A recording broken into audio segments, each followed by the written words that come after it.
BCom part first के विद्यार्थियों का स्वागत। बिजनेस लॉ विषय को फिर एक बार इस वीडियो में आगे बढ़ा रहे हैं और इस वीडियो में हमने जो टॉपिक सेलेक्ट किया है वह है अनुबंध समाप्ति की विधियाँ। कुछ समय से हम अनुबंध के बारे में विस्तार से चर्चा करते हुए आगे आ रहे हैं और ऐसे में एक अलग ही बात हमारे सामने आ रही है कि अनुबंध भी समाप्त होता है। क्यों नहीं होता? जिसका जन्म होता है उसकी मृत्यु होती है, जिसका अस्तित्व होता है उसकी समाप्ति भी होती है।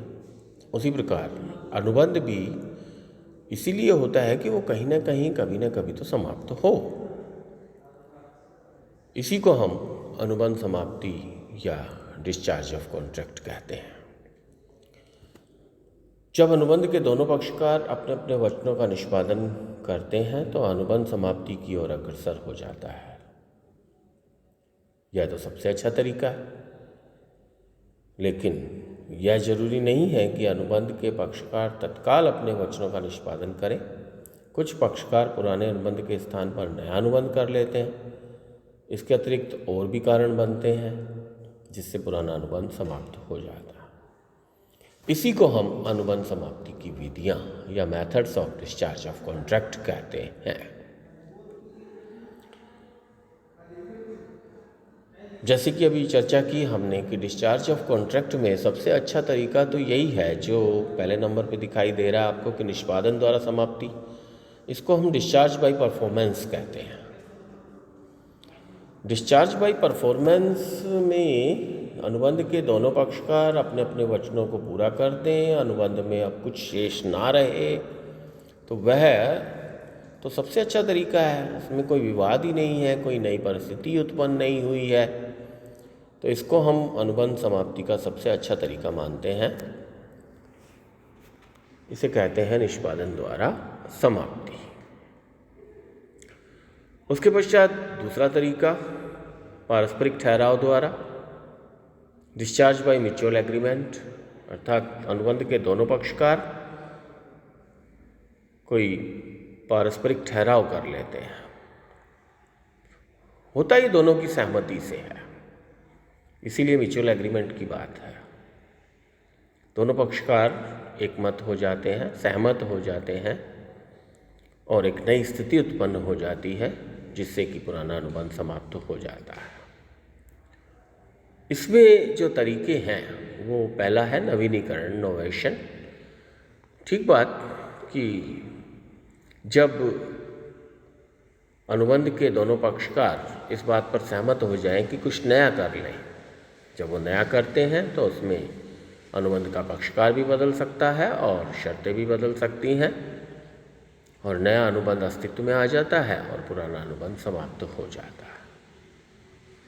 लेकिन इसमें ध्यान देने की बात यह है कि वो जो नया अनुबंध है वो वैध होना चाहिए। यदि ऐसा नहीं हो पाता है तो पुराना अनुबंध पुनः प्रभावी हो जाएगा, अस्तित्व में आ जाएगा। दूसरा तरीका परिवर्तन द्वारा अल्ट्रेशन। अल्ट्रेशन का मतलब यहाँ ये है कि अनुबंध के पक्षकार तो नहीं बदलते लेकिन उनकी शर्तों में परिवर्तन हो जाता है। अर्थात अनुबंध के पक्षकार आपसी सहमति से अनुबंध की शर्तों में परिवर्तन कर लेते हैं। अर्थात दोनों पक्षकारों के बीच आज वचन का निष्पादन होना था, लेकिन दोनों पक्षकार आज मिलकर ये तय कर लेते हैं कि हम एक माह पश्चात इस वचन को पूरा करेंगे, तो फिर वो नया अनुबंध हो गया जिसमें हम कहेंगे परिवर्तन द्वारा अनुबंध की समाप्ति। तो पुराना अनुबंध परिवर्तन से समाप्त हो गया। अब तीसरी बात परिहार, पायरामिजन, अर्थात बहुत के अगेंस्ट में कुछ कम स्वीकार करके अनुबंध को ख़त्म कर लेना। जैसे 50,000 लेने थे ब्याज सहित, वो 70,000 हो गए, लेकिन पार्टी के पास 40,000 ही हैं तो वो 40,000 में ही अनुबंध को समाप्त करवाना चाह रही है और वो एग्री भी है, तो 30,000 यहाँ छोड़ दिए, इसका मतलब परिहार कर दिया। उसके पश्चात निरस्तीकरण बाय रेसिशन, बिल्कुल ठीक बात है। जब एक पक्षकार अनुबंध को निरस्त ही समझ ले और निरस्त मान ले और वो उसको कह दे कि भाई मेरी तरफ से भी निरस्त है, आप वचन को पूरा नहीं कर रहे, मैं भी नहीं कर रहा, तो अनुबंध समाप्त हो गया। तो इसको भी निरस्तीकरण द्वारा या आपसी सहमति से अनुबंध की समाप्ति कहेंगे। और उसके पश्चात अभित्याग, यानी कि एक पक्षकार पूर्ण के बदले कुछ छोड़ दे या उसका कुछ सत्याग कर दे तो उसको कहते हैं अभित्याग द्वारा अनुबंध की समाप्ति। तो ये जितने भी तरीके मैंने अभी चर्चा में लिए हैं, ये सब पारस्परिक ठहराव से ही संभव होते हैं। दोनों पक्षकार आपस में राजी खुशी एक नई स्थिति उत्पन्न कर लेते हैं। अगर नई स्थिति उत्पन्न होती है और वो वैध होती है तो फिर वो अनुबंध पुराने वाला समाप्त हो जाता है। तो एक तरीका यह हुआ जिसमें 5 तरीके चर्चा में आए। तीसरा, अवधि समाप्त होने से अनुबंध की समाप्ति, अर्थात अनुबंध एक निश्चित समयावधि के लिए था, समयावधि निकल गई, पूर्ण हो गई, तो दोनों ही पक्षकारों को अपने वचनों की परवाह नहीं है, वो भी निभाए वो भी निभाए, नहीं, ऐसा कुछ है नहीं। तो ऐसी स्थिति में वो अनुबंध समाप्त हो जाता है। इसको हम लैप्स ऑफ टाइम कहते हैं। उसके पश्चात राजनियम के प्रभावित होने से, बाय ऑपरेशन ऑफ लॉ, अर्थात कानून कहीं प्रभाव डाल देता है और उससे अनुबंध समाप्त हो जाता है। इसमें 4 स्थितियाँ आपको स्क्रीन पे दिखाई दे रही हैं। पहली, पक्षकार की मृत्यु होने पर, जब अनुबंध व्यक्तिगत योग्यता का है, व्यक्तिगत गुणों का है, तो फिर अगर कोई एक पक्षकार जो व्यक्तिगत गुणों या व्यक्तिगत योग्यता से उस वचन को पूरा करता, वो मर गया, डेथ हो गई, उसकी मृत्यु हो गई, तो ऐसी स्थिति में वो अनुबंध समाप्त हो जाए, क्योंकि और कोई उसका नॉमिनी या उत्तराधिकारी उस वचन को पूरा नहीं कर सकता, क्योंकि उस प्रकार की योग्यता उन पक्षकारों में नहीं है। तो इस स्थिति को कहेंगे हम राजनियम का प्रभाव पड़ा कि पक्षकार की मृत्यु हुई और पक्षकार की मृत्यु से अनुबंध की समाप्ति हुई। उसके पश्चात दिवालिया होने पर, जब एक पक्षकार अनुबंध का दिवालिया हो जाए तो उसके सारे अनुबंध समाप्त मान लिए जाते हैं, क्योंकि वो सारी स्थिति एक नई अवस्था को जन्म देती है, जिसको हम राजकीय प्रापक, ऑफिशियल रिसीवर या लिक्विडेटर कहते हैं, उनके पास चली जाती है, फिर वो अपने तरीके से उस काम को करता है। लेकिन जो अनुबंधों की स्थिति बनती है वो समाप्त प्राय बनती है। तीसरी स्थिति इसमें विलियन मर्जर, यानी कि एक छोटा अनुबंध बड़े अनुबंध में जाके मिल जाए। जैसे मान लीजिए कोई हमने मकान दुकान किराए पे ली है और फिर हमने उसे खरीद ही लिया है, तो जिस समयावधि के लिए हमने वो दुकान ली थी उससे पहले ही उसको हमने खरीद लिया, तो अवधि अभी पूरी नहीं हुई, तो वो छोटा अनुबंध बड़े अनुबंध में जाके मिल गया, तो इसको कहते हैं विलियन की दशा बाय मर्जर। और चौथी स्थिति है प्रमाणों के नष्ट होने पर, बाय डिसअपीयरेंस ऑफ एविडेंस। जब प्रमाण ही नष्ट हो जाए, विषय वस्तु ही नष्ट हो जाए, तो अनुबंध समाप्त हो जाता है, क्योंकि वो उस स्थिति में नहीं आ सकते कि वचनों का निष्पादन हो। तो राजनियम के प्रभावित होने से इन 4 स्थितियों को हमने डिस्कस किया। अब उसके पश्चात महत्वपूर्ण परिवर्तन द्वारा अनुबंध समाप्ति। बिल्कुल ठीक बात है। जब अनुबंध के पक्षकार में से कोई एक अनुबंध के महत्वपूर्ण तथ्य को लेकर उसमें कुछ चेंज कर लेता है, ऑल्ट्रेशन कर लेता है, तो वो हो गया महत्वपूर्ण परिवर्तन।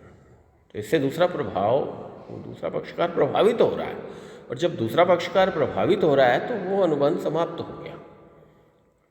देखिए, सहमति से हो जाए तो ऊपर वाली स्थितियों में आ जाता है, सहमति नहीं है तो महत्वपूर्ण परिवर्तन क्यों किया, उससे बिना पूछे, और जब बिना पूछे किया तो फिर अनुबंध समाप्त। फिर तो उस दूसरे पक्षकार को आपके विरुद्ध कुछ कानूनी अधिकार प्राप्त हो जाएंगे, उसका फायदा लेगा वो।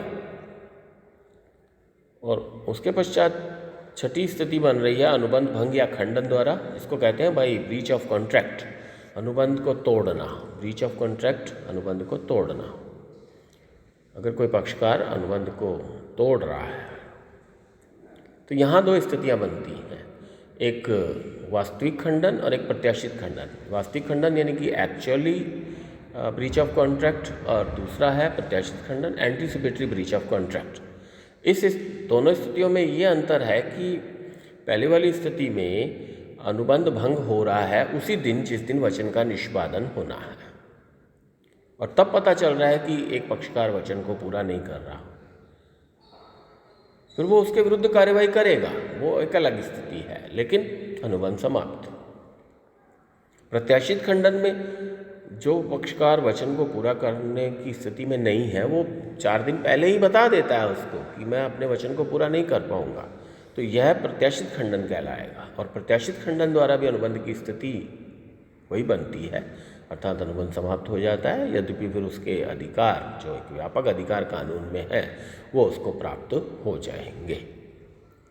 तो ये 2 स्थितियाँ बनी अनुबंध भंग या खंडन द्वारा में, वास्तविक खंडन, प्रत्याशित खंडन। और अंतिम बिंदु के रूप में निष्पादन की असंभवता, इम्पॉसिबिलिटी ऑफ परफॉर्मेंस, जब वचन का निष्पादन संभव ना रहा हो, अर्थात ऐसी स्थिति बन गई कि जैसे कोई कार हमने बेचनी है और वो घाटी की तरफ गई हुई है और घाटी में वहाँ दुर्घटनाग्रस्त हो जाती है, वहाँ से वापस उसको नहीं लाया जा सकता। जब निष्पादन करना था तो उससे पहले ही वो दुर्घटनाग्रस्त हो गई, तो फिर किस कार को बेच सकते हैं हम, किस कार को दे सकते हैं, तो वो निष्पादन की असंभवता कहलाएगी। तो कहने का अभिप्राय यहाँ ये है कि ये जितनी भी विधियाँ हमने देखी हैं, ये सब तरीके हैं जिनसे कि अनुबंध समाप्त हो जाता है। सबसे अच्छा तरीका तो नंबर 1 पे है कि निष्पादन कर दें दोनों पक्षकार, लेकिन उसके बाद इन स्थितियों में भी अनुबंध समाप्त हो जाता है, जो शेष आपकी स्क्रीन पे दिखाई दे रही हैं और मेरे द्वारा आपके साथ डिस्कस भी की गई हैं।